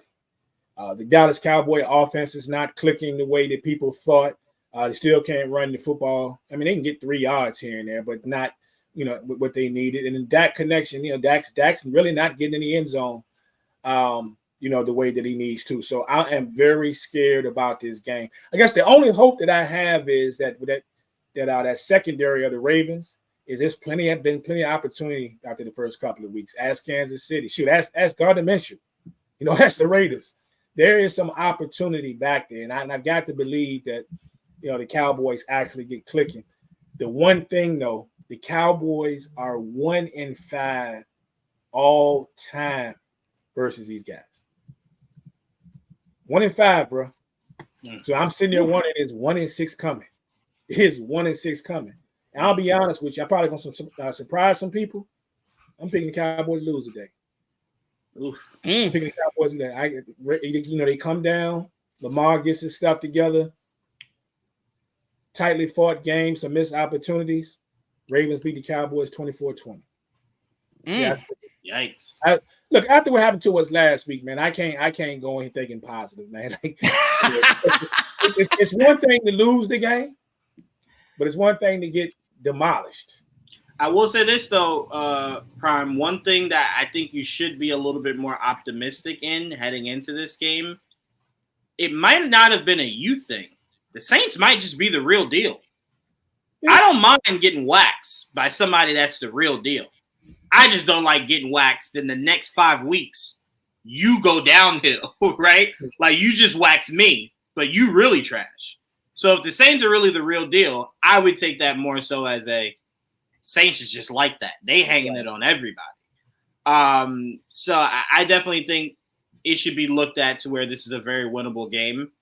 And you could throw history out the window. This is where you start your new history. No, you're very right. It's too early to tell. But I'm saying I'd much rather hang my hat on the idea that the Saints are just that good as opposed to this is what I look like going forward. You know what I'm saying? I'd much rather think of it like that.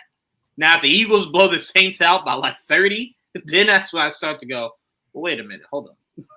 Like, is this us thing? Or like, are we that? So that's what I'm saying. I'd prefer to look at it that way until I can. And it looks more so like it's just us. Yeah, I don't know. It'll be interesting to see if this thing were to come down to the kickers, because we've got one of the best kickers to ever play the game in Justin Tucker, who's struggled a little bit this year. Mm-hmm. Does it come down to him having to win it, or we can come back to who has arguably been the best kicker in the league so far this year, and Brandon Aubrey for the Cowboys. Yeah. He's absolutely amazing. And the find that they got in him. So your defense can keep it a winnable. a field goal, and this can really be something. What'd you say? Yeah, your defense can keep it a winnable game for sure. I mean, yeah, look what they did week 1. That's what I think was the craziest part about last week with them was week 1. Everybody was like, "Yo, this Cowboys defense is something different." Mm-hmm. And then last week happened, and now we're kind of back with questions. So I think to Rashid's point in the comments, it might just be too early to tell. It might be, but again, I think there's certain. I think you can look at individual football games like boxing. I think sometimes you could just get outmatched, right? Right. It's not a big problem. It's a game to game problem. In that game, they just out schemed you. You got out coached. You got out maneuvered. They won on all levels of the game. I think you just got to take it week by week. Because look, like you said, Didge, they look great week 1. Right. Then week 2 happens, right? They could look great this week. Yeah. So, but I think it goes back to what we were talking about a lot earlier, and maybe these are just the early season wrinkles because there's no preseason anymore, essentially. True indeed. Sure. We shall see. Next up. We shall see. Next up, we got 3 games left. Yep. So next up is a game which could be one of the more entertaining games of the day. I think it could be, especially the way these teams have been playing. I mean, both coming in 1-1, but one team we expected to be really good this year, and the other team we just didn't know. But they showed us last week it really be something. That'll be the Lions and the Cardinals. This is going to be a good one. I really feel, guys, anxious to see what happens with Marvin Harrison Jr. today, because we talked about earlier, week 1 was one thing. Week 2, we talking about a guy that had 130 yards receiving in the end of the first quarter. Prime, can I just say this real quick? Yeah. I beat Didge solely because of Marvin Harrison Jr. That's because he had 37 points alone. It was crazy. Crazy work right there. Crazy work right there. Cardinals high scoring, bro. I think they second in the league, averaging almost 35 a game through the first 2 weeks, like 34.5. I would assume number 1, I guess, would be the Saints, I guess. Saints for sure, number 1. Yeah. But man, the show that Kyler Murray and those guys put on last week is something to watch. And Detroit, we know Detroit has the weapons and the horses, but I don't think they've really found their footing for the season yet. So, right. But I think it's going to be really good. Jawan, what you think? I'm going Cardinals. Because look, we know week 1 was an ego thing, right? Like week 1 was because we saw Harrison Jr. was open for 2 touchdowns, guaranteed, in that week 1. So I'm like, it was remedied week 2. Somebody came downstairs and said, "Hey, listen to me. Your job ain't that secure that you could be talking to Marvin Harrison Jr. like that. Relax. All right, get him the ball. Let's do what we do." No doubt. I think it'll be one of those games where you might have to triple team him because I think he's gonna go off. They do there. That? Not a lot of people. No, a lot of people ego think you can one-on-one someone. Hutchinson, I think, is gonna have Kyler Murray running for his life. But the thing is Kyler Murray always runs for his life. There's nothing new there. Man got drafted running for his life. So I think the Cardinals win this one by 2 touchdowns. 2 touchdowns? Mm-hmm. Ooh, Jesus. Man, now I would love to see the Dan Campbell ran after that one. Hey. Yeah. Now I get it. Oh wait, did you gonna have to repeat whatever you just said once you get back? I actually didn't say anything. I didn't say anything. I was sitting here. Because I was just thinking about how much the Lions disappointed me last week, and I'm glad we're not talking about that other team they played. But I think Jared Goff's not giving you anything to be excited about, right? He threw 3 interceptions already this year. He's not what he was last year, which is crazy to say because it wasn't like he was a world beater last year, but he did just well enough, and he didn't turn over the ball, which so far what we're seeing this year is he's doing that. Mm-hmm. But Jahmyr Gibbs is still on the field for Detroit. Amon Ra is still on the field for Detroit. Yeah. Aiden Hutchinson is still out there. I get it. Arizona had a great game last week. Marvin Harrison Jr. specifically.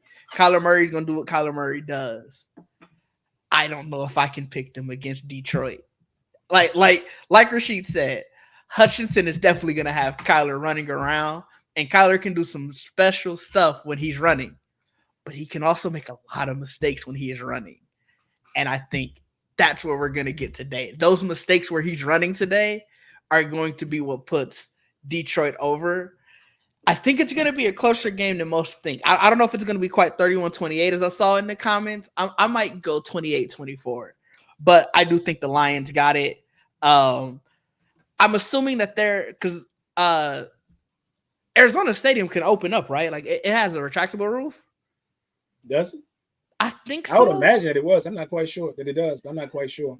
I'm hoping it's closed for everybody's sake because Arizona's hot as just super hot. So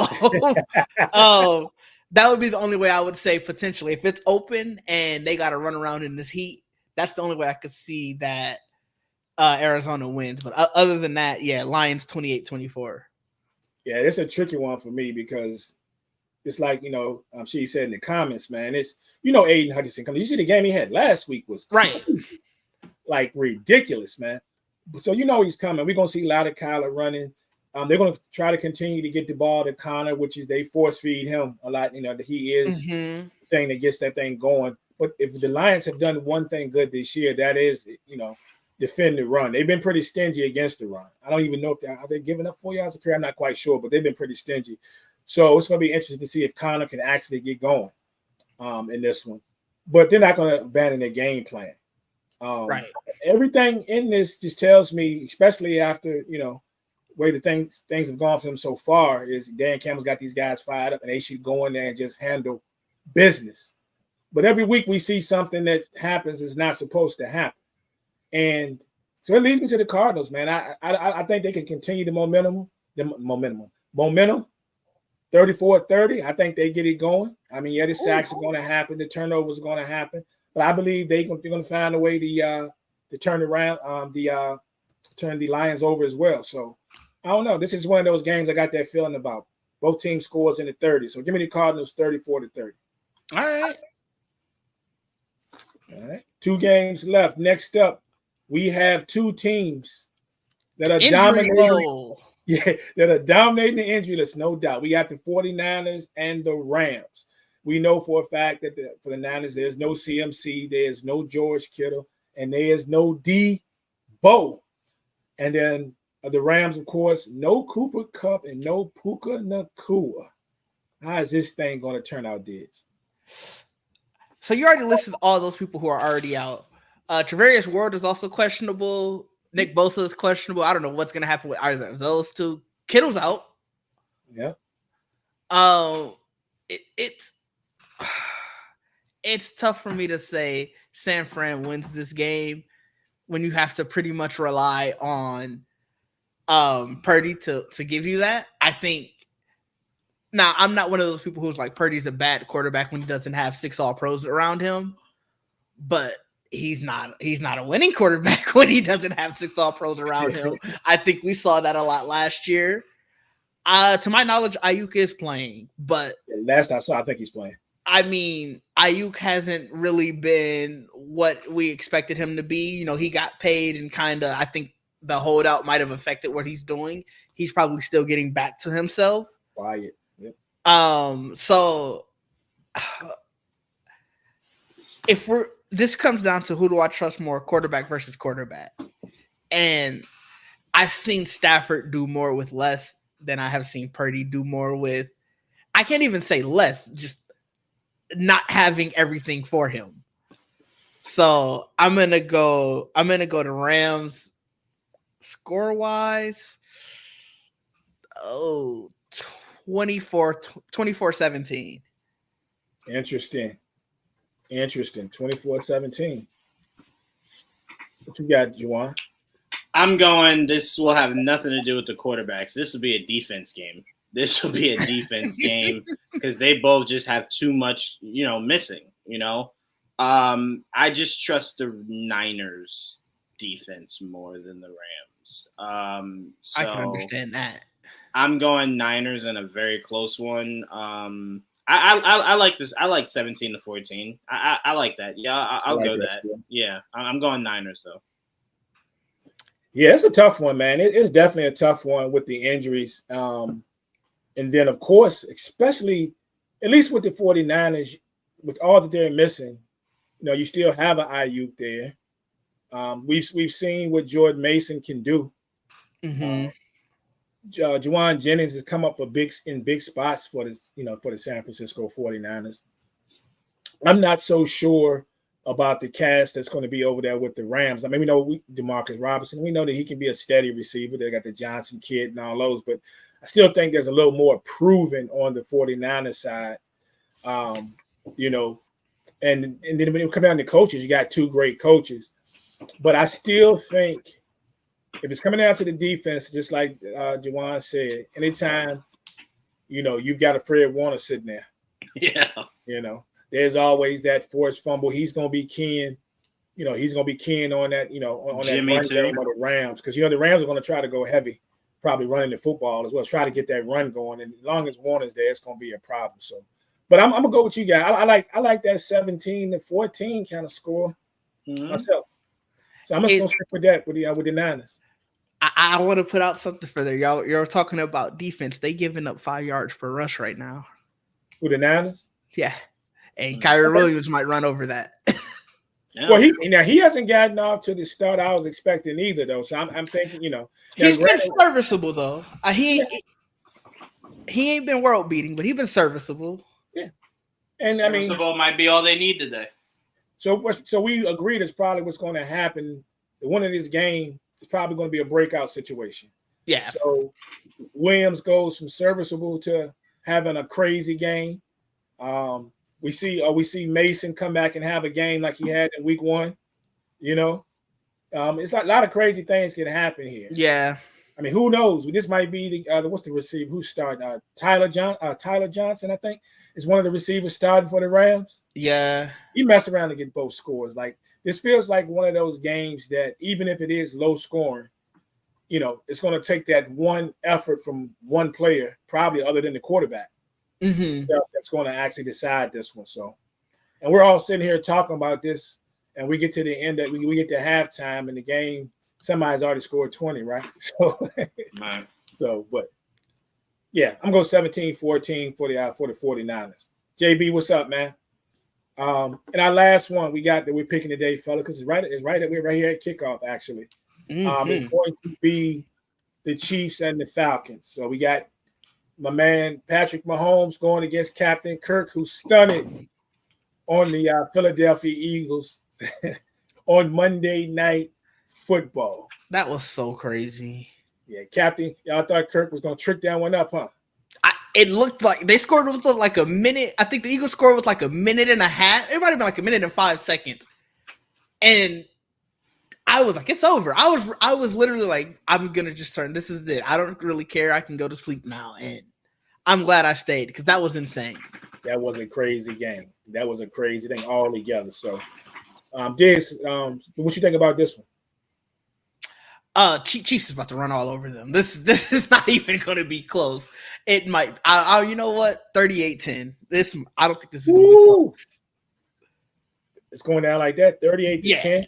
I don't think that the Falcons are real. Like we talked about earlier with Philadelphia, they don't have an identity right now. I don't know what's up with them, and so I think Atlanta kind of came at them at the right time. But I don't think that they're legit. That offense still isn't great. It's not like that. This is them turning the corner or anything. And the Chiefs just kind of, it seems like they just plug and play a next person and they back at it. Right. So 38-10 Chiefs. 38-10. What makes me mad about this game though is Kirk finally gets off the snide. He wins. He wins a night game, prime time game, and then you throw him right back out there in a night game against Patrick Mahomes. Right. That's what I'm saying. Y'all let Kirk live, man. Let Kirk live. So now we're probably going to have to go back to there go Kirk Ignite again. But come on, it's Patrick Mahomes, man. Like let's keep it 100. But But me on my end, yeah, I'm with you. I'm gonna take the Chiefs 32-17. What you got, Juwan? John stole my whole flow. I was about to give the hot take of the week. I'm going Atlanta, man. I'm definitely going Atlanta. I'm going Atlanta because Didge is right. The offense is not working right now. But the thing I think we need to remember is that's a really good offense. It just hasn't clicked yet. Right. But once they click, they have all the pieces to be a really, really, really good team offensively. So for me, I think this is the week that they show up, they show out. This is the upset, and they get things going. They need to get things started in that running game. I don't know why that's – I don't understand how you have Bijan, and it's such a issue to run the football. It has been since the day that man's been drafted. I don't get it. I don't understand. Like, I really don't get it. But I do think that this is a week because the Chiefs have shown they're beatable. They're phenomenal like they are every year. But they've shown that they can lose to a team like this. I mean, we're not talking about like the Titans coming in here beating the Chiefs. I think the Falcons can get it done. I'm picking the Falcons. I was just about to bring this up. The Browns definitely already scored. Is that Amari Cooper? They already had a turnover because there was a fumble for the Giants, and then it was Amari Cooper. And then there was a score already. Amari Cooper, the crazy man. Okay. Damn, that's so crazy, Didge. Me and you both picking the Browns while Prime was by himself with the Giants. There you go. See? So crazy. But it's crazy, man. It's crazy because I said there weren't going to be any touchdowns, and clearly there was already a touchdown. And the first quarter is still 14:49 on the clock. That's terrible. That is crazy. That is beyond crazy. So, yeah. So, Juwan, you said you got the so you taking the Atlanta Falcons. Yes, Atlanta Falcons. Yep. Oh my God. That's cool. That's I can't cool. believe you. Well, that's it, guys. I appreciate it. Everybody keep in mind, man, that we got 2 Monday night games this week. You got the Jags and the Bills at 7:30, and then the Commanders and the Bengals will be the game at 8:15. So you got one ESPN game, one ABC game tomorrow night. All right. So it is a Sunday night game. Okay. Yep, no doubt. Appreciate everybody checking on us in the chat, man.